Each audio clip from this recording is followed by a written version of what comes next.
Hello ladies and gentlemen, I'm Paul TX14 Walsh and welcome to some more Gran Turismo Sport, a racing game developed by Polyphony Digital and published by Sony Interactive Entertainment for the PlayStation 4. Focusing on the game's online mode, known as Sport Mode, in this episode I take a look at my performance in the third race of the 2020 Manufacturer Series Exhibition. This was a Group 3 race held at the Red Bull Ring circuit. With that, let's get racing.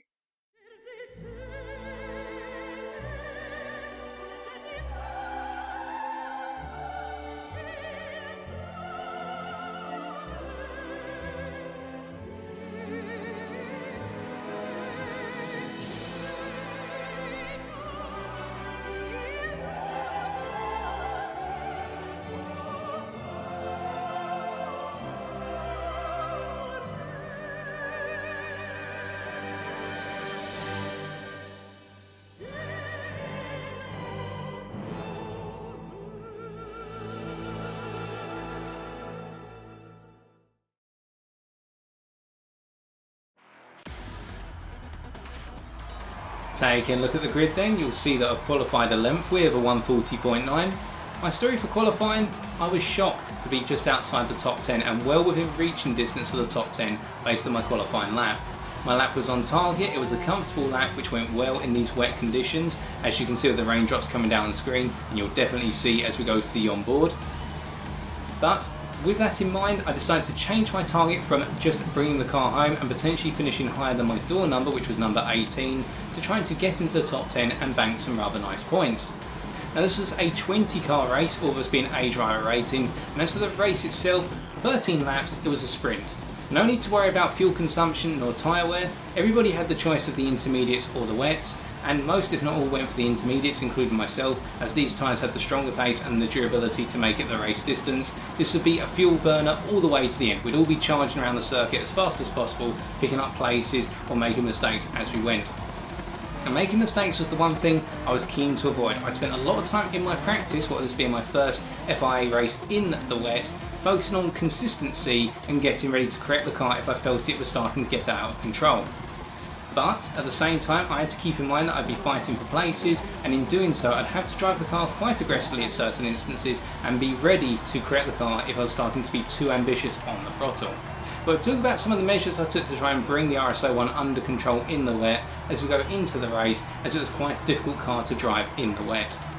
Now coming down to the last three cars on the grid, in 18th we've got one of the Porsche 911s, in 19th a Lexus, and bringing up the rear is a Brit in a Volkswagen Beetle. What we're going to see is that the rolling start procedure does take a little bit of time to initiate, and that unnerved me a little bit in terms of I thought there might have been a problem with the race, but it turns out it was just somebody's connection was a little bit slow compared to most, and so just waiting here a little bit longer was slightly nerve-wracking, but at the same time I had to keep it cool and just get ready to go. And this meant I started thinking about where would I be starting in terms of position on track when the rolling start procedure concluded and when lights out and go. And fortunately, I remembered that 11th place would be just coming out of turn 10, or the final corner, not on the apex of turn 10, which you'll see is almost going to punch the Porsche behind, but definitely the RS01 in 13th. Now it's lights out and away we go. We can see that the Peugeot RCZ in front gets a very poor start, and that means we're able to get down the outside of them, on the left hand side I should say, going up into turn 1 for the first time. We're switching to the replay camera because it's all about to kick off. Going through turn 1, the Peugeot's got the inside, so I leave them the space, but the Porsche behind goes charging up the inside into 11th place at that point, and my goodness they were fast through there. They had a lot of confidence to do that, and unfortunately because that caught me by surprise, I bogged down in third gear coming out of turn 1, and I'm starting to lose places left, right and centre, being swarmed by cars behind, and we're dropping down now as we come through the left-hander up into the right-hander for turn number 3, and we can see we're taking to the outside, just staying out of the way of everyone as a Porsche behind taps the Honda, who taps the McLaren F1. That sends the McLaren spinning off, and then the race resumes. It's all madness around us at the moment, and we're just trying to keep a sane head here as we come down the straight and down the hill in towards turn number 4. And we've got another very eager Porsche behind us looking to the inside as we're looking to the inside of the BMW M6, and what we see is the BMW cleanly gets through, the Porsche nips it up the inside and is able to take the place from us. Great move by them as we get a gentle love tap off the back with the Porsche behind. And really now it's a case of seeing if we can fight for that position back from the Porsche. Decided to look to the inside too eagerly, I should add, going into turn number 6, and that meant that we had to brake quite early. But we defended well against the Porsche that was looking on the outside, and now it's a case of trying to get the pace together in order to go hunting down the places that we've lost on lap number 1. As we get a little bit wide coming through turn 7 there, but not compromising our time too much. And we've got the Lexus behind, followed by one of the Porsches. And we're coming over the brow of the hill here, down into turns 9 and 10, two of my favourite corners on this circuit in the wet. And we're going to get nice and cleanly through here to complete the lap. A better ending to lap than the start. And then we'll be moving on to lap number 2. But what a crazy first lap. And crikey, that Porsche that went through the inside on turn number 1. Credit to them. That was the move of the century. But nonetheless, coming on to lap number 2 then, we're now settling down, and one thing I was having difficulty with, as you're going to see on this lap, is the fact that the tyres were still quite cold relative to how I wanted them to be. And that was because I had to lift off so much going into turn 1, and I did quite a bit of lifting in turns 3 and also 4 because of everything going on around. As we see, the Hyundai that was in front of us has had to rejoin the track on the right hand side. They went off coming out of turn 1 and were able to get around the outside of them on the inside of turn 2, but on the outside going into turn 3. We're going to make the move stick here and get a nice exit out of turn number 3. Now getting on the power, we're going to be continuing to chase down the BMW M6 in front, and we'll see that the Lexus and the Hyundai behind are fighting a bit, and going down the straight here they'll continue the fight into turn number 4, and this is brilliant breathing room for us. And now finally coming into turn 4 for the second time asking, I felt that the tyres were warm enough here for me to start feeling comfortable, to start building up the pace. And it's worth noting, as we look behind it, we can see the Hyundai goes charging off the track. They're getting it a bit wrong by the looks of things, while the Porsches as well get sideways coming through turn 4. That having the Lexus behind was actually one of the best things I could have hoped for, because the Lexus is reasonably fast down the straight, but because it's a front engine rear wheel drive car from what I recall, its ability to have higher apex speeds than us, going through these medium speed corners, so turns 6 through to 10, was negligible. We would have the advantage being a mid-engine rear wheel drive car and one of the best ones for medium speed corners, i.e. those in 3rd and 4th gear. So as long as I could keep the Lexus behind me on the straights in the first 2 sectors of this circuit, that'd be absolutely fine for the rest of the lap, and I'd be able to use the final sector of the lap to balance out their strength in the first 2 sectors. Now going through the final corner for the second time of asking and switching onto the onboard camera for a little bit now, we're about to start lap number 3. And as mentioned earlier on the grid, one of the key things about this race was consistency, but also concentration, nailing every braking point exactly like the last. Now you'll see going into turn 1 there, got my braking input spot on, went a tiny bit deep but not too much. Now we're able to apply about 75 to 80% brake going through that corner in order to get a nice exit and then go charging up the hill here towards turn number 3. But watch what happens as we brake for turn number 3.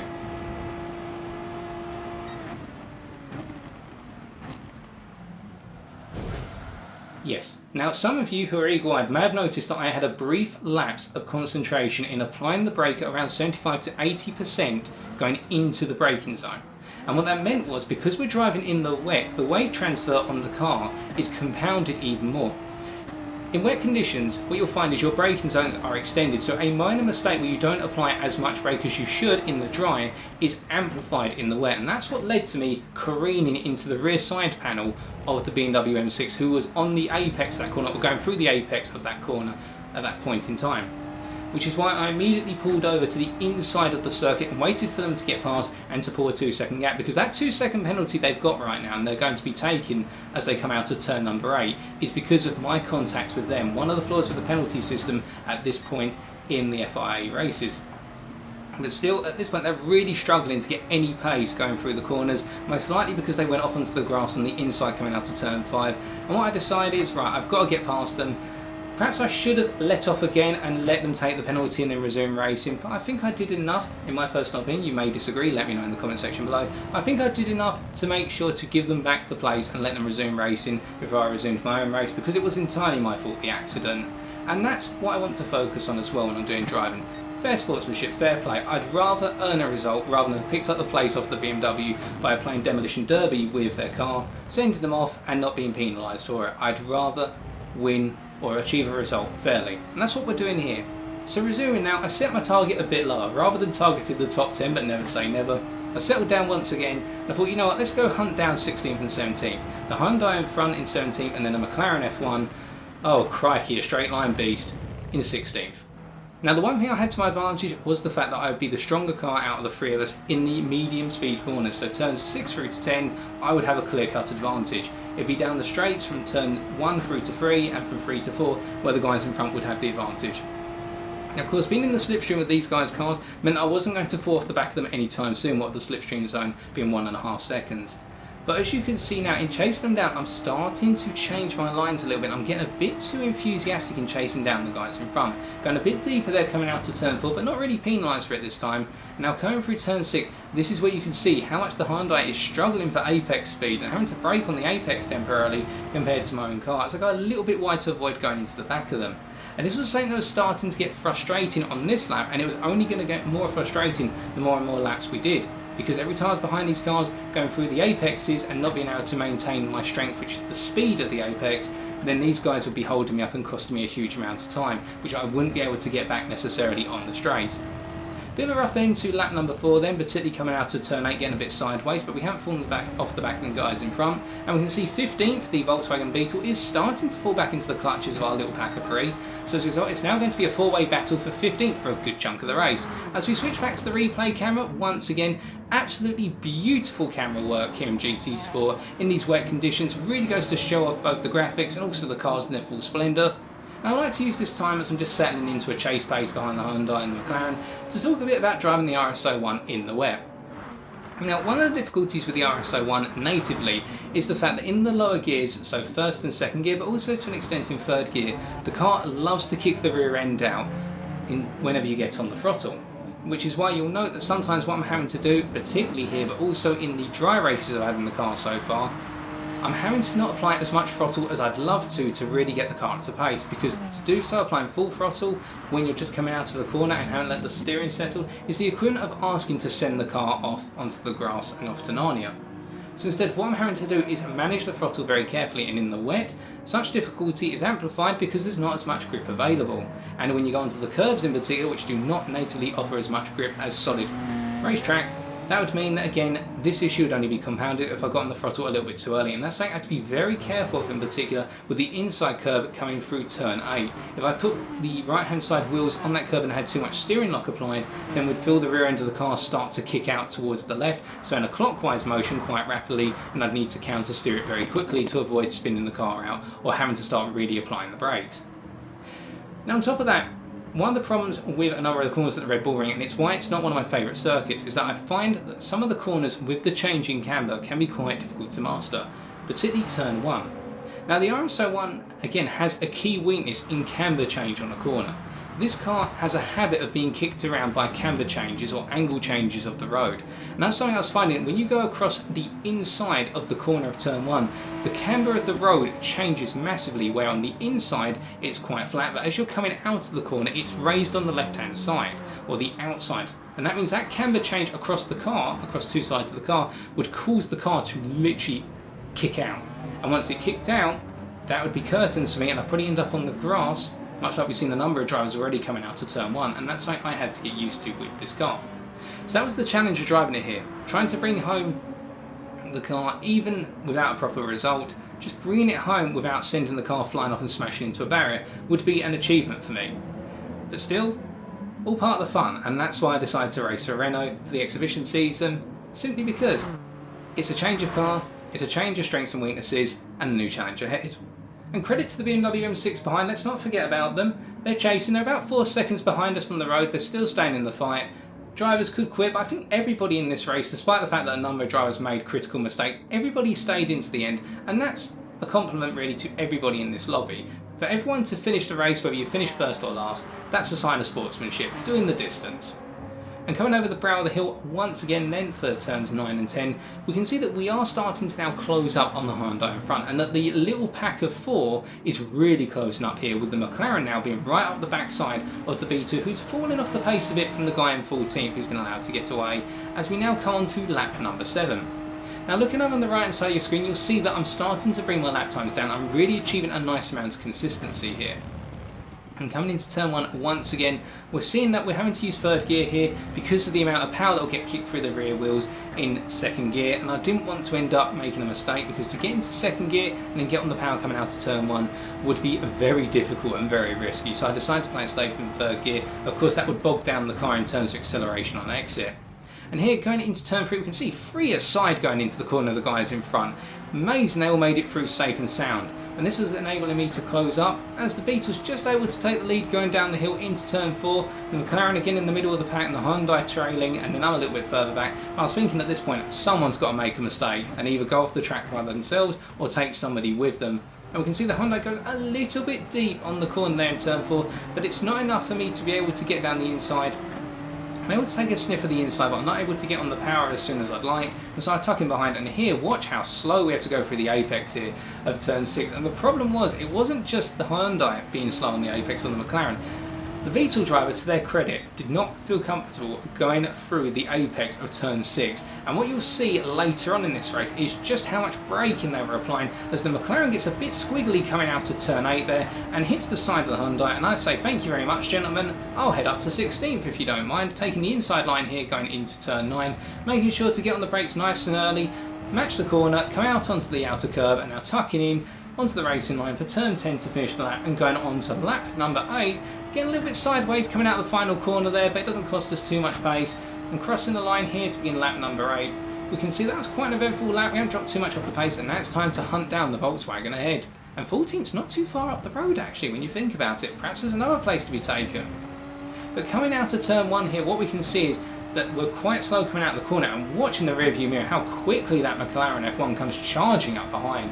And here I decide, you know what, I'm going to defend this. I'm going to go to the inside, take an inside line, but the McLaren, what we'll note as well, was much more confident in coming out of the corner. And here perhaps I could have been a little bit more earnest with the power coming out of the corner, as well as giving McLaren sufficient space. But because the McLaren driver was able to get on the accelerator sooner, they were more confident in doing so compared to myself. I've had to drop the place, and also the straight line acceleration at McLaren. It is spectacular. But here coming down the hill in towards turn number 4, what we can see is I looked to the inside a little bit just to perhaps unnerve the McLaren driver, making them think I was going to go for an absolutely stupendous lunge. Wouldn't have done, but just to make them think that. And coming through turn 5 into turn 6 here, the Hyundai behind a little bit back at this point, but now going through this corner here, things are going to close up because the Volkswagen in front is really having difficulty in getting through this corner. Now coming down to turn number 7, closing up against the guys in front. I really do want to get on the power at this point a lot more, but we can see that we're right at the backside of the McLaren, and we can't do so without giving them a gentle boop on the rear, which we don't want to do.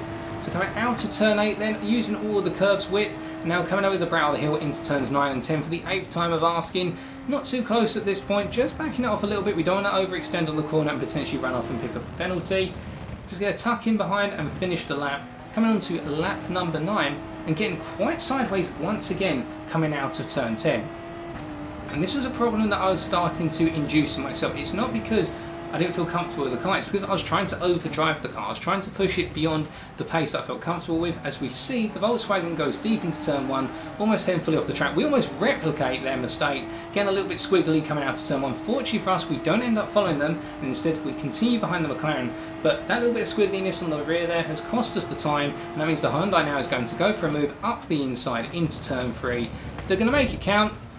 I make a mistake of just lifting off the brake once again, thinking more about the Hyundai to my right hand side, then trying to go for the move, and me trying to end up braking as late as possible, rather than thinking about the McLaren in front. But fortunately, because we tapped the McLaren directly on the back and they weren't turned in at that point on the corner, it means no damage is done. The McLaren got a tiny little bit of a speed boost instead, and we drop back here to 18th, what of the Beetle being able to catch up and take the inside line into turn 4. Mistakes being made by myself. It looks as though we're all getting through it cleanly. I accept what I've done wrong. I apologise for it, and we carry on with the racing. No harm done. Now coming through turn 6 here, here's an example of the Beetle driver struggling on the apex. Now credit to them, they are allowed, because they are the lead car, to take the line they choose and the braking point they choose going through the corners. But can you imagine right now what I'm thinking in my head at this point? Please just get on the power a little bit sooner, I'm begging you. But nonetheless, we've got to accept that. We've got to try and find a way or invent a way to get past the slower Beetle through those corners or somewhere else on the lap. And now coming into turn number 9 once more. You can see they're getting very squirrely through turn 9 as well, and I was thinking this is the one sector where I need to be as fast as possible as I take a sniff down the inside there, or looking for the inside going into turn 10, but it's not going to happen in these wet conditions. It could happen in the dry, yes, but the grip's not there. Silly idea. So instead we cross the line, coming onto lap number 10 and charging up the hill here. Cutting over to the replay camera for pretty much the rest of the race now. We're just going to follow on board and once again gets a glimmer of the wonderful graphics of GT Sport in these wet conditions, but also try and hunt down the free place in front of us. This has been an absolute slog of a race so far, but it's not over yet, and I'm going to take a glass of water.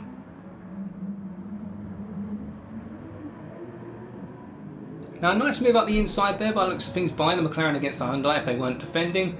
And we look to the inside of the Volkswagen Beetle, who goes a bit deep going into turn 3 there. But unfortunately, because we haven't got the pace and the acceleration coming out of the corner, it means we can't make the move happen. Instead, are we going to look to the inside going into turn 4? Well, the Beetle's covering it off already, and we don't really want to go for a lunge unless we absolutely have to. And we look against the inside here of turn 4, but unfortunately we have to back out of it because the Beetle's able to close the door very well to us coming into turn 5 there. Otherwise we're going to try and go up the inside into turn 5 and on the outside of turn 6 because we felt better with our overall grip going through the corner. But for now we're going to have to spend another lap just straggling behind the Beetle, and we're losing time to the two guys in front. Oh, this is frustrating right now. We just want to get past them, but we've got to accept it and try and invent a way past. So coming through turn 8 once again here, chasing after the Beetle. You'll see that I'm getting on the power sooner now because my frustration is building. I'm starting to change my throttle inputs and it's costing me more time because I'm going sideways through corners while I'm not naturally going sideways through them. And this was something I had to keep reminding myself, calm yourself down. You've still got 3 laps left. You're only about to come on to lap number 11. It's not over yet. You'll see the Beetle gets a little bit squirrely there coming out to turn 10. They're pushing as hard as possible to keep us behind them. Fantastic driving by them. This was a great little battle, albeit for 17th, but hey, you take what you can get. And coming up the hill now into turn number 1 for the 11th time of asking, we can see that we both get a nice line through. Nothing major to report this time out. The two in front, the McLaren and the Hyundai, are still fighting for it, and they're quite a bit up the road. The Beetle's getting a very distant tow off of the McLaren, which is pulling them along. Pardon me. And as a result of that, we're not really able to close up the distance anymore at this point as we come into turn 3. Nice and tight behind them, both getting a nice tight apex. They get on the throttle about the same time as we do, which means there's no net gain, no net loss. And now coming down the hill towards turn number 4.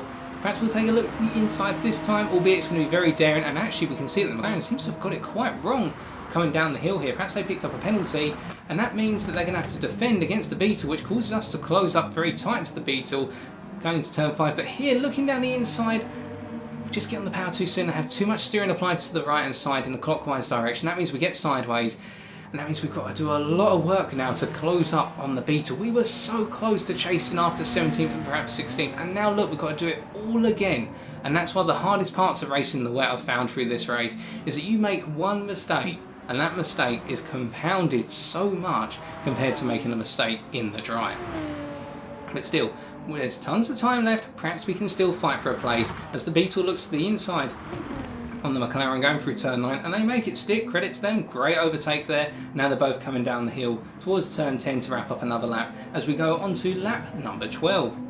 I'm getting sideways once again, getting on the power and getting way too wide out on the outer curve there coming out to turn 10. I'm pushing the car as hard as I possibly can at this point. I'm pretty much starting to get into a do or die mentality. I've got to get close to these guys because they're just pulling away. Fortunately, I've got no pressure behind from the Frenchman in the BMW M6, who's still racing, still trying to push on. They're about 5 to 6 seconds behind us now at this point based on the distance, but they're still potentially there in case I make a mistake or any of the guys make a major mistake in front. You can never rule them out. As the Beetle and the McLaren go charging up towards turn number 3, looks as though the McLaren is able to get back in front of the Beetle. Now coming out of the corner, back onto the straight down towards turn 4. You can see that, yep, definitely the McLaren is really starting to pull a gap out on the Beetle. Looks like the Beetle perhaps got on the power too soon coming out of the corner and got a little bit sketchy. Alternatively, that McLaren straight line speed is just overwhelming at this point. Now coming down to turn 4 here, we are closing up to the Beetle, but we're not going to be able to make a move at this point, and now we've got to come through the section where we should definitely close up all of the medium speed corners 6 through to 10, and we'll be able to shine here, be right on the rear bumper of the Beetle if we get it right, and then be able to potentially go for the final move going into the final lap. So coming around here, turn number 6, we can see that the McLaren's also struggling a little bit, coming through turn 7 now. We We can see just how heavily the Volkswagen's applying the brakes compared to our own car. They get a little bit sketchy going out of the corner, and that enables us to close up very nicely here as we go through turn 8 and up onto the hill. But unfortunately, being a bit too enthusiastic, we go a bit sideways as well coming out to turn 8. Oh, can't stop making these mistakes. Now going over to turn 9 and turn 10. We're nice and close once again. And now coming into turn 10. Final lap's coming up, we bump over the inside of the curb there, very risky. We look into the inside initially, we thought that the Volkswagen was going to get it a little bit wrong coming out on the exit. Now onto the final lap, can we finally get past the Volkswagen Beetle and claim 17th from them at the final juncture? Well, turn number 1, we're not close enough, we're not going to be able to go for a move, but we knew that anyway because it's one of our weakest corners here. Now going up the hill towards turns 2 and 3, can we perhaps make a lunge up the inside? Well, it doesn't look as though we're going to be able to because we're falling back a little bit with the Beetle and the McLaren being faster than us in a straight line, and we're falling back quite significantly at this point. They're doing well to hold on right now. Coming into turn 3 then, all nicely through here, no mistakes to report. Now onto the straight once again for turn number 4. Getting on the power, charging down as always. Not close enough at the moment, definitely not close enough for a move into turn 4, but perhaps we can close up under braking and really close up for a daring move on turns 9 and 10 if we get it right through the medium speed section. Can see as we come around the corner, getting it reasonably well, nice and tight to the apex in fact, and now just coming through turn 5 at this point, a nice wide line, nice conservative line through the corner, and now it's time to close up into turn 6 then, getting it nice and tight on the brakes, getting a nice tight apex by the looks of things, not too tight to the curb but reasonable, and you can see that we're definitely closing up, but not enough at this point for a look into turn 7. Can we repeat the same in turn 7 and perhaps get a nice exit coming out into turn 8? Unfortunately, it looks like the Beetle drivers actually settled down, and we get sideways once again coming out of turn 8, and that scuppers our chances unless the Beetle makes an absolutely horrific mistake into the final 2 corners. But it doesn't look as though the move's on, ladies and gentlemen. It looks as though, as we come down to the final corner and go to cross the line, that we're going to have to settle for a difficult but fun nonetheless 18th place.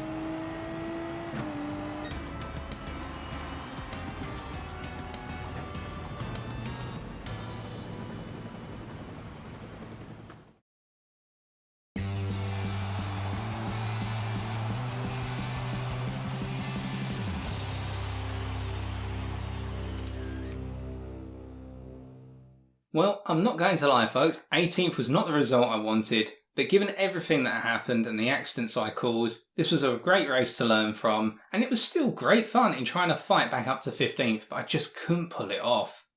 Still, we'll take that experience and we'll move on to the next race, which won't be the Group 4 race at Willow Springs that was meant to occur on Sunday the 29th of March, because unfortunately the GT Sports servers had significant issues, so instead we'll be taking a look at the Group 3 race at Autopolis International Racing Course, which occurred on Wednesday the 1st of April.